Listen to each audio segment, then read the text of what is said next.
Thank you. So today we've got a special guest. Today we have Mr. Al Bromberg with us. His parents survived the concentration death camps in the Holocaust. And he is here to speak about the Holocaust and what it means to him, and not to talk about the atrocities that occurred.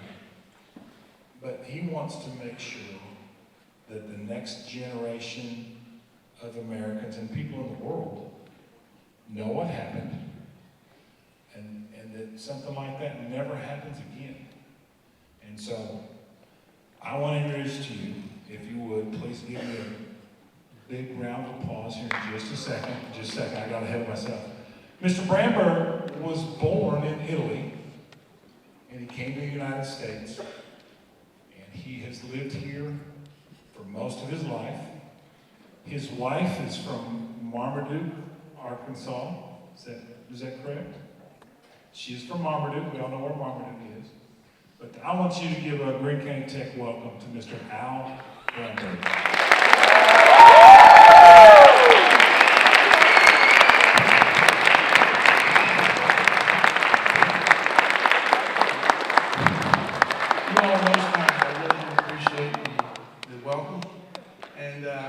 I want you to know that in my heart, I feel that the future of our country and the world is in your hands, and I feel good about that.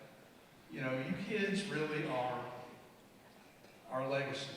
You're the opportunity to make the world a better place. Things are happening in our lifetime right now quicker than they ever did in mine.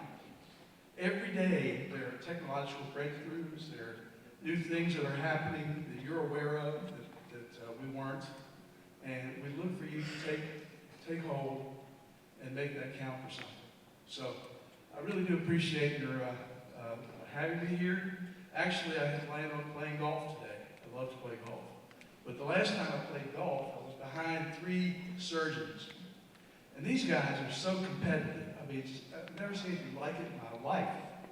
You know, I mean, they just would kill themselves to be on top. And they even, you know, talked about the procedures they did. One of them said, well, 6 years ago, they brought a young man into my operating room who had severed his arm. His arm was cut off in a workplace accident. And I managed to get all the nerves put back together, everything functioning. And today, he's an NFL quarterback. And the other 2 said, well, that's pretty good. And the second one said, well, but how about this? They brought a young man into my operating room 10 years ago who severed his leg. I mean, his whole leg was off. And they brought the leg in. I managed to get it all put back together. And today, he's an Olympic athlete. So the third doctor said, well, I don't know, I think mine might be a little bit better. He said, I was driving down a country road, and the car in front of me was kind of icy. The car in front of me slid off the road and into a cow pasture and turned over. And I got out of my car, went out. The guy that was in the car had been thrown out of the car, and his head was completely split open. And his brains were all over the cow patties there in the cow pasture. I mean, his brains were just splattered all over, so they were all mixed together. So the other doctor said, well, what did you do? He said, well, I gathered the brains of the cow patties, put them back into his head. And because I figured, you know, look, cow patties can't hurt, at least the brains will be there. So put them all back together, sewed his head up. And so the other 2 said, well, what does he do today? He's the President of the United States.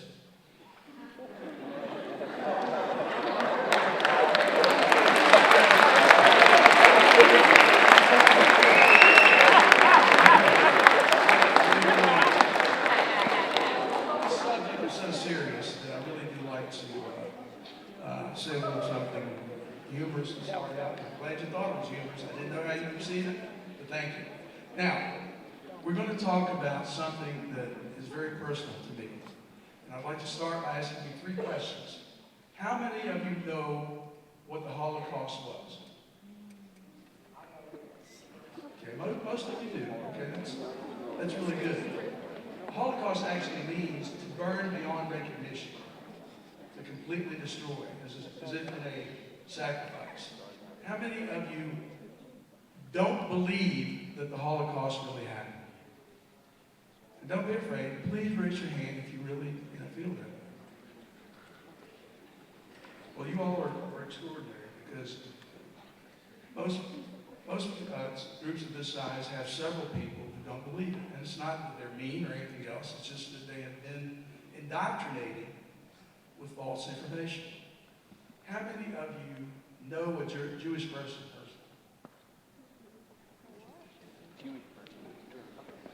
Quite a few. So,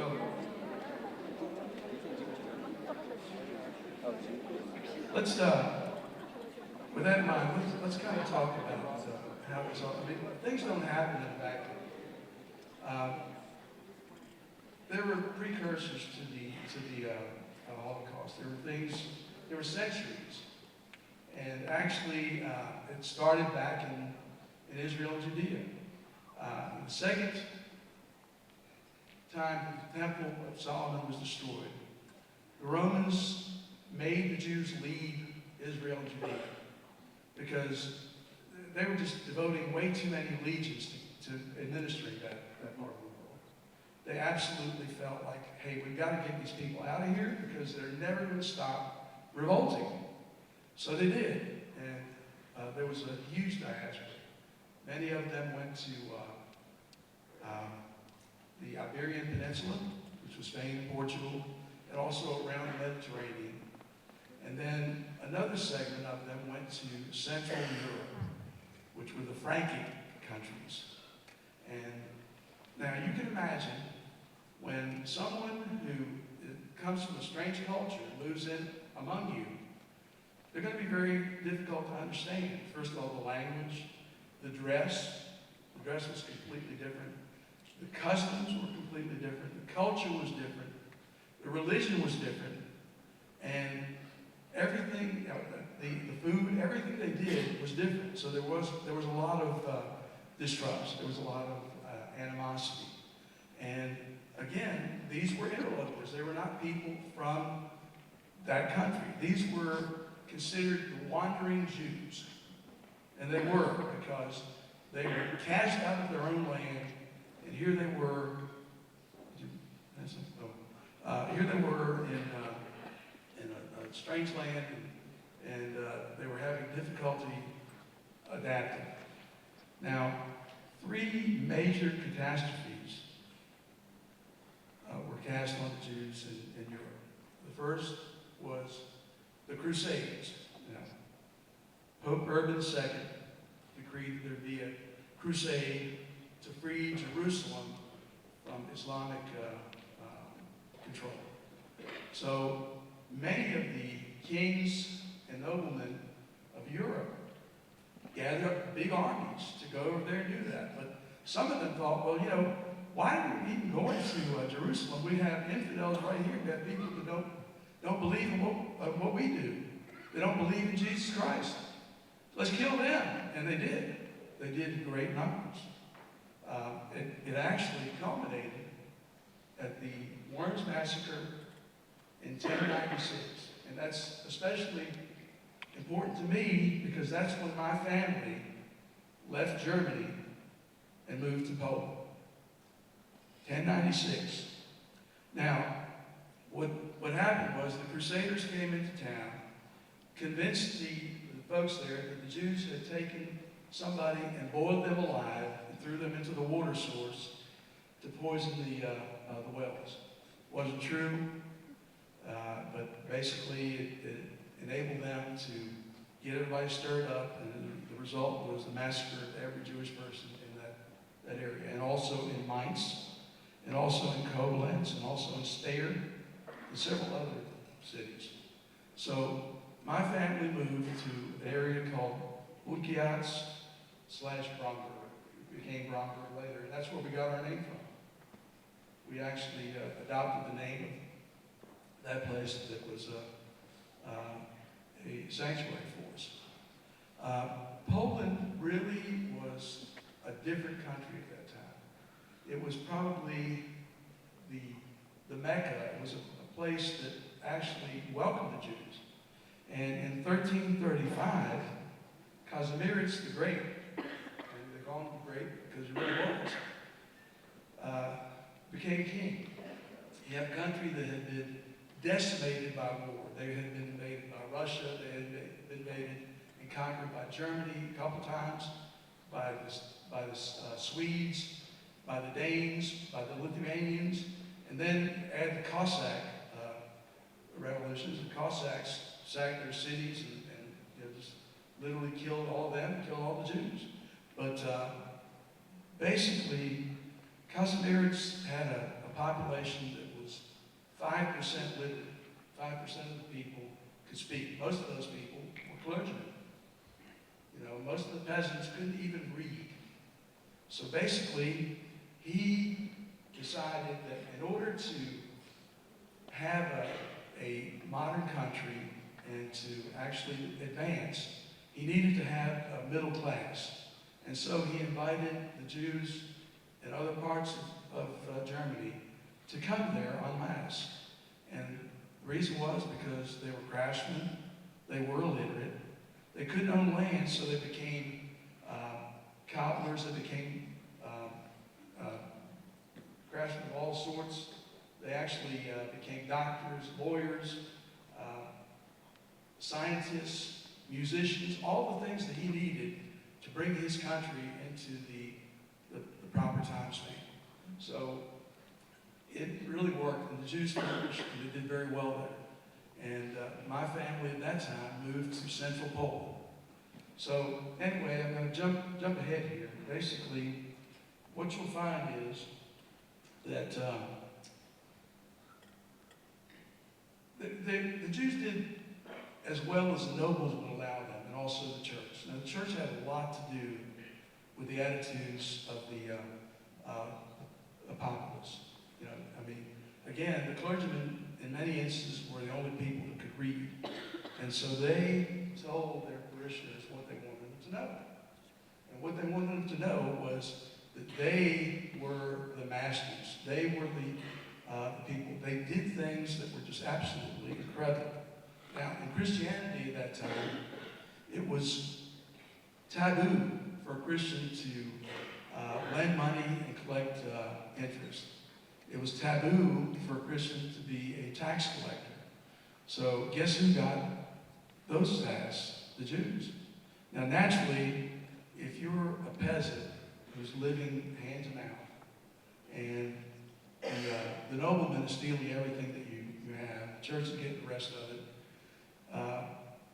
and somebody comes around to collect taxes on something that you don't even have, who are you? So that's part of what happened. That's part of how this abiding animosity grew and this anti-Semitism became prevalent. So by 1919, at the end of World War I, there was a great awakening in Poland. There was a man named Pilsudski who became the president of Poland, and he believed that every Pole deserved to be part of the nation. He actually granted citizenship to the Jews. They'd been there for hundreds of years and were not citizens. So it was a real turning point. It was something that was very, very valuable. And in those years, in the years between World War I and World War II, they were very poignant years because those became the years that they really developed into a part of the Polish nation. They were really important to the economy, to the culture, and everything else. So, what happens? Germany didn't even realize they were losing World War I. And when they did, when the surrender took place, they were crazy. They were livid. They couldn't believe that their leaders had stabbed them in the back. And of course, they had to find a scapegoat for that, and that was the Jews. It was the Jews and the communists. And in most instances, they tried to link those two together. So anyway, from 1924 to 1933, Adolf Hitler was yelling and screaming, and I have watched so many different videos of him, and I can't believe in my heart that anyone would listen to a madman like that. I mean, how in the world could he touch your heart? How could he make you feel comfortable? How could you possibly think that somebody that insane was your salvation? But they did. They did. And to me, all it proves is that Satan was alive and well in planet Earth. I mean, I genuinely believe that he was satanic. So in 1933, he became Chancellor of Germany. And in 1933, the directive started. Jews weren't allowed into public parks or public entertainment. They weren't allowed into theaters, into symphonies, into anything like that. They weren't allowed to avail themselves of public transportation. They weren't allowed to practice the professions. Again, in Germany, a large proportion of the doctors, of the scientists, of the psychologists, of the musicians, top musicians and artists were Jewish. So basically, he divorced the German people from some of the best things that they had. And in so doing, he actually diminished the Jewish people, the Jewish residents of Germany. So many of them, at that time, about a third of them, had the wherewithal to realize, hey, I need to get out of Dodge. This is not going to get any better. This guy is nuts. And he's gathered a bunch of nuts around him. So they were ostracized from society. And from 1933 to 1938, Hitler set up 5 major concentration camps in his own country. And many of the people that were sent there were Germans. You know, a lot of them were Jews, but most of them were Germans that didn't agree with him or didn't like his attitude. Also, the clergymen who didn't go along with what he had proposed. So, in 1935, Hitler set up the Nuremberg race laws. And those laws were that nobody that didn't have 100% German blood could be a citizen or enjoy the benefits of citizenship. So if you happen to have a Jewish parent, or even a Jewish grandparent, or even a Jewish great-grandparent, which a lot of them did, you couldn't participate as a citizen in Germany. Again, all these things, even if you converted, you were still Jewish. So basically, it was a dictum that made everybody uncomfortable. I mean, a lot of Germans really thought, well, what's going on here? You know, I mean, that coupled with his euthanasia program where he killed people who had disabilities, you know, Germans that had disabilities, was just a terrible, terrible situation. So, in November of 1938, a crazy young man named Herschel Greene murdered Ernst von Marat, who was the one of the major Nazi advocates in Paris. So Goebbels actually seized on that and created a riot, a pogrom, if you will. And the result was Kristallnacht. Kristallnacht was actually, it literally translates to Night of Broken Glass. And in that night, they actually burned down thousands of synagogues. They destroyed 7,500 Jewish businesses. They murdered 1,200 Jewish people and sent 30,000 Jewish men to these concentration camps. So anybody who didn't realize or wasn't convinced that it was not, they needed to get out of Germany, suddenly realized they could. And originally, the Germans didn't really know what they wanted to do with the Jews. They were toying with the idea of sending the entire group of them to Madagascar, which was a French island, to Siberia, anywhere but Germany. They didn't want them out of Germany, and so they did. They actually made them leave, most of them. And the problem was that when they started their conquest and started taking over these other countries surrounding them, the Jews they kicked out were there. So they had them again. And in addition to the ones that were there in those countries. So basically, the final solution is something that developed. And I really believe that when they started out, they didn't know what they were going to do. They were willing to do anything, but they didn't know that that was what they were going to do. All of you know what the final solution was? Hello? What was it? Pardon? What was it? What was it? The final solution was the Endlösung der jüdischen Frage, the final solution to the Jewish question. And what they did, they had a meeting of all these heads of railroads, industry, military, different aspects of German life at the Wannsee Conference. And during that conference, they determined that the way to satisfy their Jewish problem was to institute industrial type murder.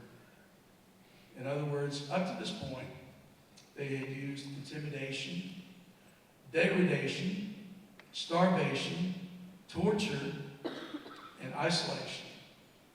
They had actually put Jews into ghettos. Ghettos are actually small areas in the worst part of towns, and they force a huge mass of people to live there with a wall around it. They completely isolate them from the population and feed them almost nothing. Now, my mother was in a ghetto in Poland, and she was in the Lodz ghetto. And she suffered so badly that she never really recovered. I mean, they starved them. They started out with 950 calories a day, made up mostly of rotten turnip soup and bread made mostly of sawdust. And that coupled with 14 hours of work a day. Now, she was a young girl. She was like 14 years old. You know, like some of you, maybe even younger than a lot of you. And this is what she experienced. Now, the bad part about that, the bad part about the ghettos was that it brought out the very worst in people. People would do anything to abate starvation. They would turn on a relative. Some of them would actually give up a grandchild to stop the starvation. But she actually took her ration. Her father was sick and he was in the hospital. She took the ration to him so that he could have a little bit more to eat, be able to live. He died anyway. But she ate coffee grounds, anything she could find to fill her belly. She actually had medical problems for the rest of her life in that period of time. And that's before she ever got into a concentration camp. Now, her mother, again, I tell you that these kinds of situations and times make people callous to the point that you wouldn't even realize they're human. They were forced to live in these dilapidated places, and there was a woman who had a baby upstairs, And that woman died from typhus. She was a young woman. And that baby cried and cried and cried. And nobody made a move to help that baby. So my grandmother, who had lost a child, went upstairs, got the baby, and nurtured it, and saved it, and made that baby live and helped it. And in 1942, the Germans made a demand that 20,000 children and old people be forfeited, be brought to the Umschlagplatz, which was the departure point, and they were going to be sent to Felno, death camp, or to Auschwitz, which was an operation by that point. And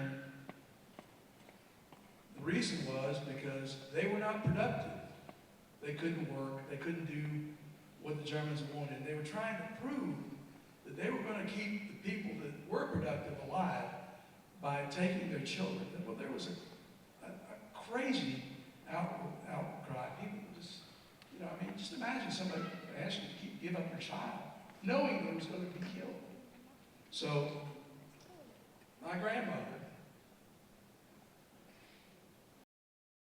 actually went with that child to Auschwitz and was killed. She wouldn't let the baby go by itself. So my mother was an orphan, and that's when she really realized the inhumanity of man, because nobody made any effort to talk to her, to help her, to offer her a glass of water or anything. She was alone in one of the largest human stockyards of all time. So that kind of gives you an idea of what happened before they had the concentration camps. There were 4,400 different camps all over Europe. 4,400. Now, some of those were small. Some of those were work camps. Some of those were transit camps.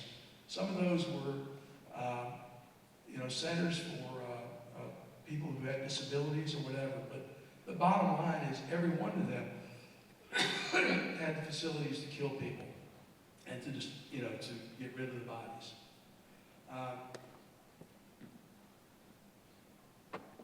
They actually, there were like 1,600 ghettos, 4,400 camps, and every one of those required people to administer it and actually kill people. So just think how many personnel they dedicated to the destruction of these Jewish people. I mean, if they had not done that, if they had used the Jewish scientists and the people that were in their country and the other countries they conquered, they would have won the war. You'd all be speaking German and I'd be dead. I mean, they absolutely, this was their passion. This was what they wanted to do. Now, my father's family was from, as I mentioned, Central Poland. And when the war broke out, he and his younger brother were in Warsaw. They came back to the little town they were from to try to save their mother and their youngest brother. And she refused to leave. And they begged her to allow them to take Noah with them, because Russia had jumped Poland from the backside, and they were actually going to try to get over to the Russian side, to relative safety. I will say that it was a time of tremendous upheaval. Nobody knew what to do or how to do it. But my grandmother refused to allow them to take the little boy. But she implored them to go. She said, go, get away, because there was no doubt what they were going to do to grown Jewish men. But she felt like even the Nazis would not harm women and young children, little did she know. But they did actually finally leave. They got to the Bug River, spelled B-U-G, which was a demarcation point between the Nazis and the Russians. They tried to cross the river, were unsuccessful, so they waited to try to find a way to get across. In the meantime, they slept out in the fields, they lived hand to mouth, stole a little food wherever they could. Finally, my father got a job as a shoemaker. You know, they actually owned a shoe factory in the town that they lived in. So he had that knowledge. And while he was working one day, my uncle, his younger brother, with a friend, managed to cross the river. And after that, my father didn't even know he was alive. Didn't see him again until 1958. This was 1940. So basically, he didn't even know that Alex had made it, but he did. He got across the river. My father, conversely, was actually captured by the Nazis and actually worked on road gangs, digging latrines, working on airstrips, working on roads. And then when the Nazis actually invaded Russia, he was sent to Belarus, and most Russian roads were dirt roads. So when the rains came, they turned into mud. So they used the Jewish laborers to push the tanks and the trucks and everything out of the mud. But then he survived 11 different work camps and concentration camps and a couple of death camps. He went from working on the roads to a place called Escalation, which was a hellhole of a work camp. The commandant was famous because he had developed a way of killing multiple prisoners with one bullet. He'd line them up, one, according to height, one to the other, and then see how many skulls he could go through with one bullet. And he became very prolific. Actually, it was refined by Armand Geff in Plaszow concentration camp. So he went from one camp to another. The only reason that he managed to survive was because of his knowledge of shoe repair. And he went to another work camp called Krasny Bor. And there, they were actually refurbishing boots from Germans that had been killed in the battle there in Russia that was actually Stalingrad. And one of the things that he found when he was working on the boots was he found pieces of feet and toes in the boots, because they actually took them right off of the battlefield. And that made them know that the Germans were also not Superman. Hit them with a bullet, they go down. And that was kind of motivating to these guys. My dad went from there to Majdanek, went from there to Plaszow, which was in Schindler's List. And from there, he was actually, the Germans knew they were losing the war. And the Russians were getting close to these camps in Poland. So rather than, breaking camp, taking off, and having a little humanity, they were going to make sure that the last survivors were not going to live. So they actually put them on the railway system in boxcars in the heat of summer, and sent them down to Austria, to Mauthausen. So they couldn't travel by day because the Allies were bombing the railways. They couldn't or wouldn't feed them or give them any water or anything. So by the time they got to Mauthausen, 2/3 of the people in the boxcars were dead from either heat starvation, lack of water, or just loss of hope. So the remainders of them were sent to a camp called Milk, where they worked in quarrying rock and building munitions for the Germans. My dad, because of his knowledge of shoe repair, was sent to a place called Ebensee. And I've been to these places. I will tell you this, Ebensee is in one of the most beautiful areas in the world. I mean, it's just absolutely gorgeous. The lakes, the mountains, the beauty of the countryside, and there they did some of the most evil things conceivable. They actually, my dad said that they used to speak among themselves and say, even God can't see us in here. The mountains were so high. So anyway, he was a unique man. He really was. I always respected him and wanted to be like him. But he refused to relinquish his dignity. The one thing that they wanted more than anything is for these people to feel like they were subhuman. And when you take a 170-pound man, starve him to death, expose him to all these horrible diseases, torture him, beat him, and reduce him to 80 pounds, he's going to look like a subhuman. And they felt like Superman in comparison. So, I mean, there was a lot of logic like that. I mean, illogic, My mom was in a women's camp close to there, and she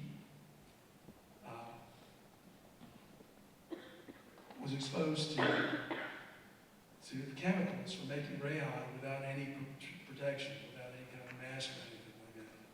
Again, adding to her woes after the war. But she said that the Nazis actually told them, said, we're going to lose, the war's going to be over here soon. And they said, well, we're not going to kill you all. But they didn't believe them, because part of the joy that the Nazis got were making them panic and making them playing games with their minds. So all of that came to an end on May 6th of 1945. And the Americans came in and liberated both of those camps. Now, I got to tell you, you really need to be proud to be American. You really need to know that your country has done so much for humanity. I mean, they were the first ones in that treated these people with a modicum of compassion. They were the first ones that came in and gave them all their food, which they shouldn't have done, because many of these people actually died from not being able to digest the food that they were given. Because after being starved for so many years and being on the kind of ration that they were, it was amazing that they could not eat. They couldn't eat and stomach it. So the Americans came in and did everything they could to help these people and make them feel loved and cared for. In addition to that, the greatest general and president we've ever had, Dwight David Eisenhower, went into one of the camps, Ohrdruf, in Germany, and saw the bodies piled up, and saw the walking skeletons, and saw all the horrors that happened there.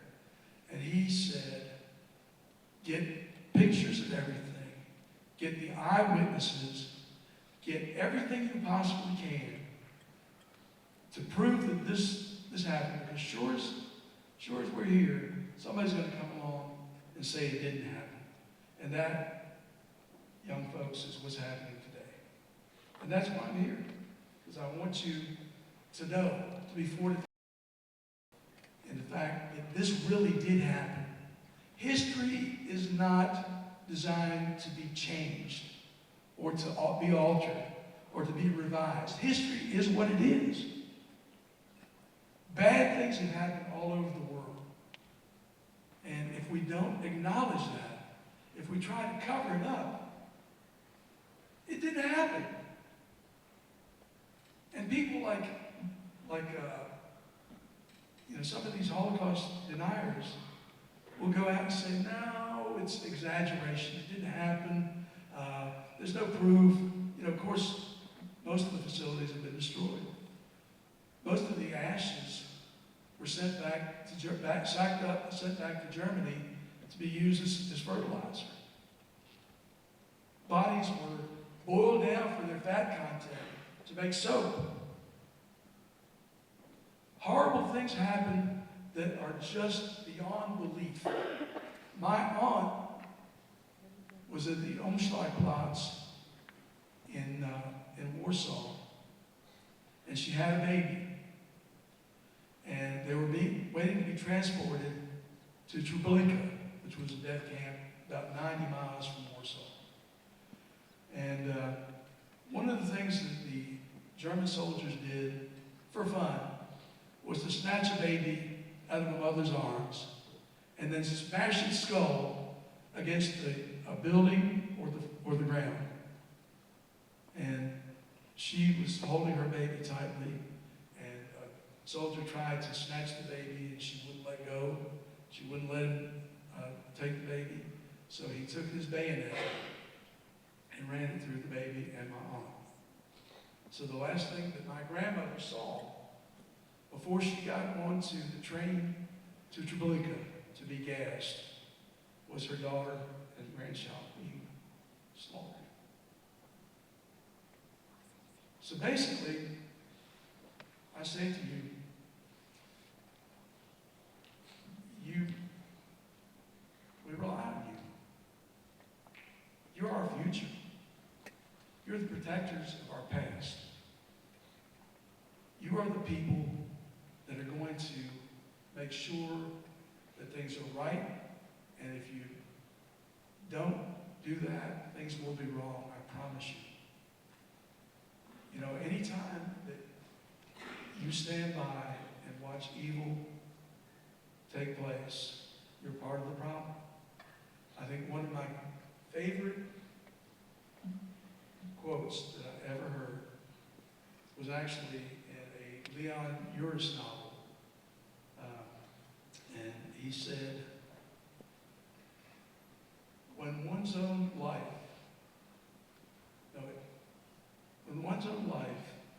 is geared towards the destruction of his fellow man in the human experience, that life has no purpose. So with that in mind, that's my story. I can't really tell you a whole lot in this time frame, but we'd love to visit with any of you to have any further questions, maybe in a classroom type situation. But at this point, I'd really like to ask if there's any questions.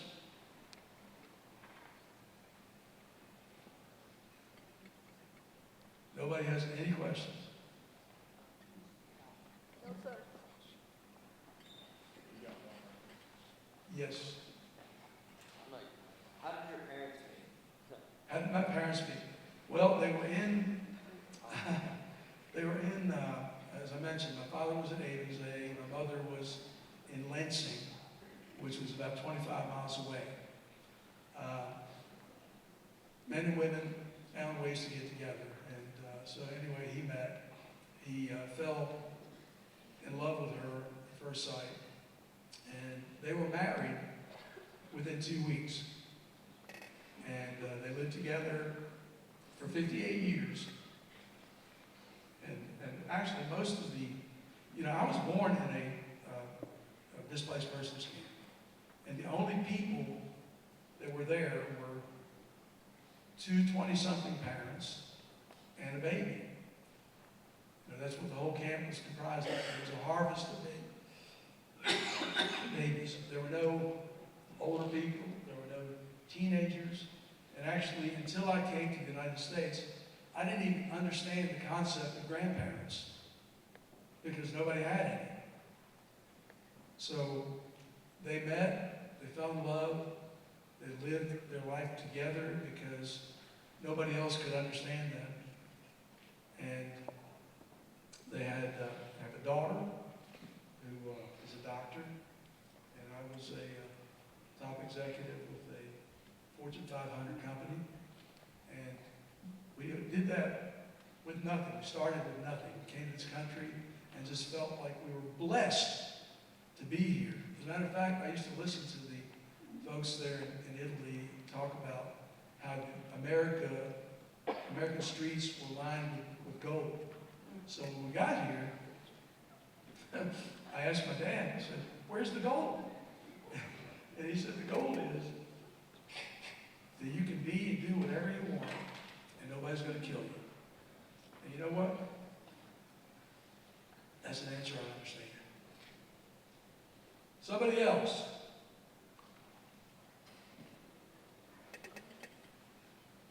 How old were you when you were told about all this? Well, I wasn't really told about it. I found out because I could understand Polish, and Holocaust survivors didn't tell their children about what they went through. They invariably tried to keep it from them. It wasn't because they were ashamed, but they just didn't want them to suffer the trauma. So I understood Polish, and when they were speaking to each other and with their friends, I found out what was going on. All of this was something that I learned just by being there. And later on, before my father died, he did convey some information to me.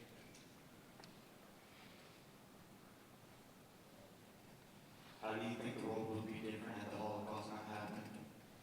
Well, again, it's a supposition. And, I personally believe that I believe in lambs in the world. I believe Jesus was a lamb. I believe that he died for the sake of everybody else. I think that God made my people into a lamb to make the world know that this kind of thing can't happen. That when you do this, you diminish everybody. And I think that what would the world be like? I mean, there's no way to tell. I mean, look at how many, 6 million people. I mean, it's almost impossible for me to wrap my mind around it. Any of you been to War Memorial Stadium in Little Rock? Okay. That holds roughly 50,000 plus people. Just think in terms of 120 times War Memorial Stadiums, people that were killed. And that's just the Jews. I mean, that doesn't include all the other nationalities. So, all I can really speak for are the 200 members of my family who perished, who were killed. And that's kind of dominated my life. Anybody else? How do you view all the Nazis? Do you believe that they were all bad guys, or do you believe that there was something? I don't believe in communal guilt. I don't hold any, I did it one time, but I don't hold any, languishing hatred towards German people. But the Nazis were evil. I mean, every one of them were evil. And frankly, I think they have a cheering section in hell. I really do. So, hope that answers your question. What was life like in camp when you were in? What was like in the excuse me, you mean in the displaced persons camp? Where I was born? Yeah. Well, I'll tell you, we had one room. We had a communal toilet. It was actually a converted insane asylum. Now, the Americans and UNESCO set up these displaced persons camps so that the people who could not or would not go back to their countries of origin would have a place to live while they tried to figure out what the next step was or see where they could go. It was one room, communal toilet, communal kitchen, and no heat, no certainly no air conditioning. We did have a window, but we didn't really know that it was. I didn't know it was that horrible. I mean, that's where I was born. That's where I lived. The people that were there were kind of my family because I had no family. So it was only when I came to the United States that I realized that there was a wonderful life, that I could be part of that. Anyone else? When were you born? I'm sorry? When were you born? When? Yeah, April 15, 1946. My parents married in June, and I came bouncing out shortly after that.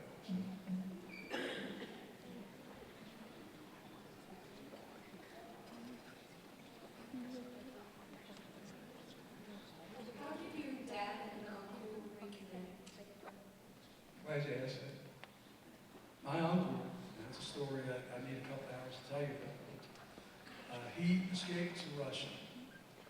He actually pretended he was insane so that he wouldn't be conscripted into the Russian army. So he was in an insane asylum, and then Stalin, who was pretty much insane, decided that they were going to empty all the asylums, hospitals, and prisons and everything else and conscript these men into the Russian army to fight the Germans. So he ended up in the Russian army anyway. And he was a very prolific fighter. He'd always been a brawler when he was a kid.